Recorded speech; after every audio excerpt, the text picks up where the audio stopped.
On the News Channel 5 Network, this is MorningLine.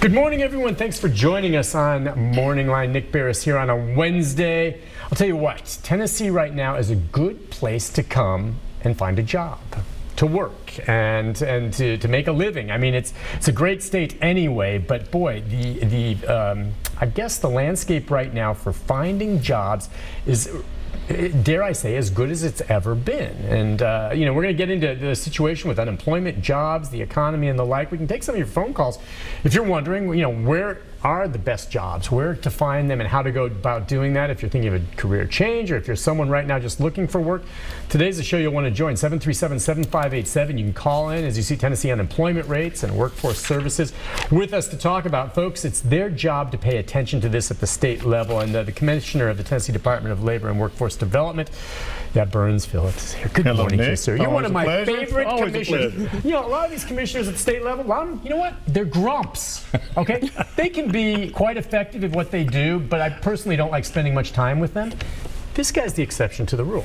You are a very nice man. Well, I like you, and I just do. And he's been coming on for a long time, and he's a big shot, so I appreciate it. And you brought a guest with you this morning. Deniece Thomas is with us. She's a Workforce Services Assistant Administrator. That's correct. Thank you for coming on this morning. He's a good guy, isn't he? He's an excellent guy. If you're his friend, you're my friend. So, well, I know one reason you're glad to come on today, and you always come on regardless of how things are going economically here, good or bad sometimes, but there's some good news to report, as we have reported recently. Absolutely. What, the unemployment rate, okay, just I'll let you tell us what it's at, but I mean, it's the first time in the history of Tennessee the state unemployment rate has been this low?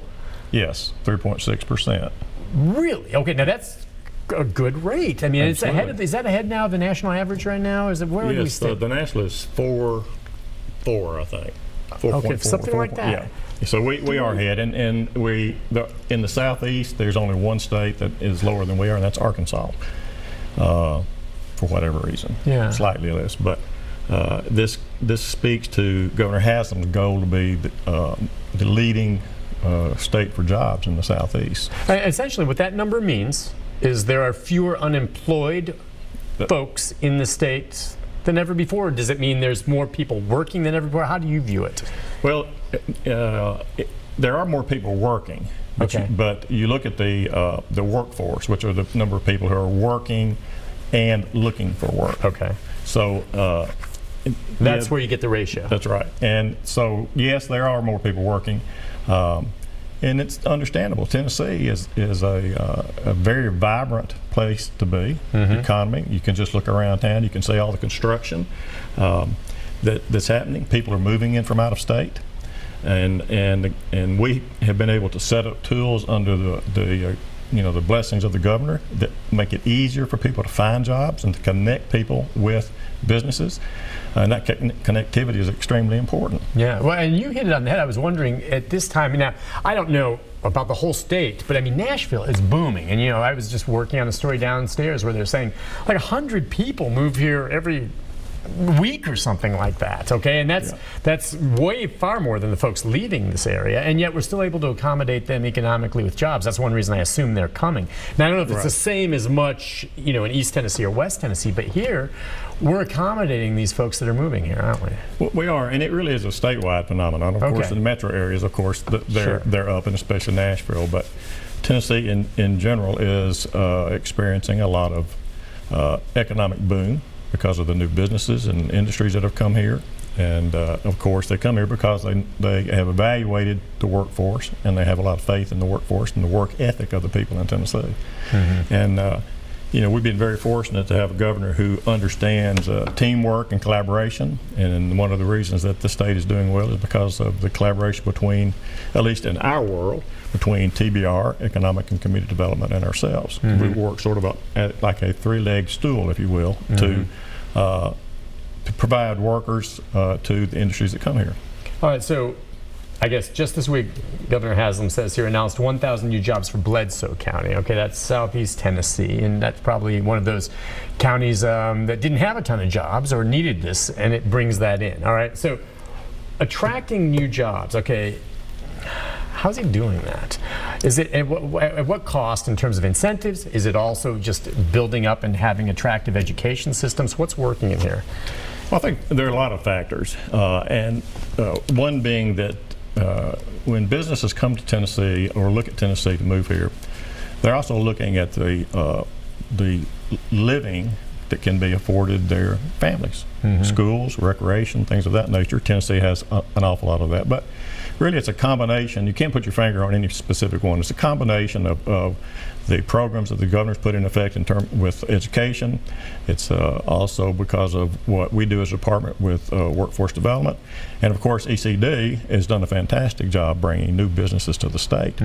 And so Tennessee is just a very attractive place to be for anybody who wants to come to the state. And we also have, we've spoken before about Jobs for TN, right, that website. And so people from out of state can go to that, which is a workforce hub, and find out an awful lot about Tennessee before they ever make the decision to move. Right. And so that also contributes to. Yeah, what else does, I mean, and maybe Deniece can talk to this, you know, workforce services then, specifically, I know that website. What are you doing then to help folks find these jobs? And I guess there's fewer people looking, but they're still coming and needing help, aren't they, the ones that are out there? Absolutely. I think a lot of folks are connecting with the website and finding employment successfully.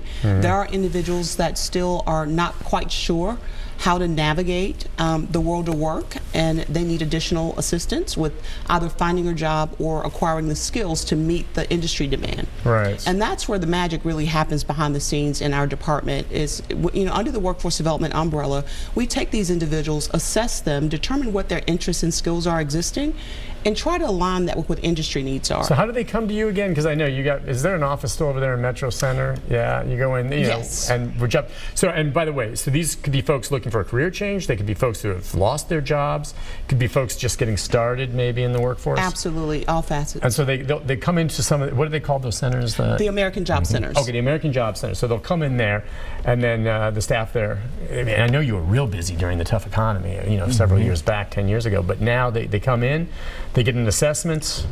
Yes. And then there's a listing of jobs already that you could maybe place them with or at least put them in touch with? That's correct. And so if there's an opportunity to make the connection immediately with a vacancy and their skill set, that happens. If not, then there's an opportunity to perhaps send them to our TBR system to get additional education, training, or certifications so they're more competitive in the workforce. And that happens quite often. And we partner a lot, as Commissioner stated, with TBR. We get a federal allocation of funds to support those training initiatives for job seekers, and so roughly 65 to 70% of that goes to the TCATs and or community colleges in our state. So we keep reinvesting in workforce development, which is very powerful. As blue collar and white collar? Absolutely. I mean, it's a mixed bag. I mean, it's you name it. It's and sometimes retraining. If you're blue collar and you have an interest in going into something else where you're going to be more at a desk, that can be done. Absolutely. Absolutely. And if you look at Jobs for TN, in the last 12 months, we had 6.5 million sessions, if you will. In other words, people who came to the website and to gather information or take advantage of some of the education or training opportunities that are there. And 1.5 million of those were unique. So these are people, some of these people are people, as I said earlier, out of state looking to Tennessee to see what we have to offer. So it's a very active site, and it is the hub of workforce development and everything that we do. It's an integrated site, as we're talking, you know, workforce development and unemployment insurance and adult ed, they're all integrated now, which is unique. Yeah, which is great. It's working, isn't it? So let's take a quick call before we go to the first break, since we have some callers. And again, the number is 737-7587 if you want to join in the talk about jobs. And let's go to Rhonda. Hi, Rhonda. Hey. Hey. Good morning. My daughter, she's 23, and she just got laid off the 1st of June. And the company she was with, she was there since she was 18. I'm just wondering if she would be able to draw unemployment and go back to school at the same time. Okay. So, and how long did she work there? About 5 years. Okay, and she was laid off, and it was laid off, and she, well, yeah, she can apply for unemployment, right? No, absolutely. Right, and she can go to school while she's applying. Well, and that's the trick. Now, part of the thing, and that's a good question, if she's collecting unemployment, one of the criteria is that you're looking for another job, right? So if she wants to go to school, how does she juggle that? You're required to do job searches, which means you have to be looking for a job, and you have to be able and available. In other words, you have to be able to work and available to work. Okay, so so that would mean if she wants to go back to school and she goes full time and she's not looking, then she would sacrifice her unemployment? She would, if she's on unemployment, she has to be looking for work. Okay. All right, and if a job came along and she said, no, I can't take it because I'm full time at school. Oh, well, then she would just not be available. Okay, and so would that take away the unemployment? It would. Yeah, so that's the bottom line on that. Does that make sense to you, Rhonda? If she goes back to school, she can't collect unemployment unless she's willing to take a job. Now, if she could do both, go to school and take a new job, but then she'll lose the unemployment. You see what I'm saying? So if she goes to the jobs for Tennessee, is it .gov? Yeah. Give her some training or something if she needs it. Yeah, and to get they could go there. You're saying that she might want to go back to school to get additional training for a new job, is what you're thinking, right?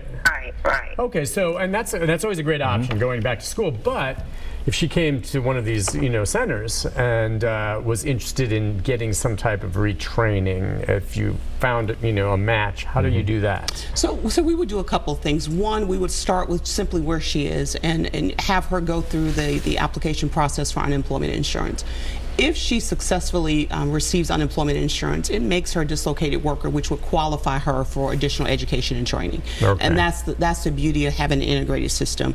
And so she could do both. And I know it's a tough go to sometimes juggle both of those, but again, it would allow her to earn income while she's getting subsequent skills to help her get a better job, to hopefully avoid dislocation in the future. Yeah. So we can really accommodate her on both sides. Okay. Well, listen, stick with us, Rhonda. We have to take a break, and as we get to the end of the show, we'll give you some information on how you can contact and have your daughter go check out at one of these centers. As we said, there's one over here at Metro Center. I don't know where she was calling from, but maybe there's a number we can get that we can give out at the end of the show that'll give folks an idea where to get that info. Let's take a break. When we come back, more of your phone calls, more of our conversation with Commissioner Phillips and Deniece Thomas on jobs and Tennessee unemployment. And it's good news in the state right now. If you want a job, the odds are you're going to be able to find one. We'll be back right after this.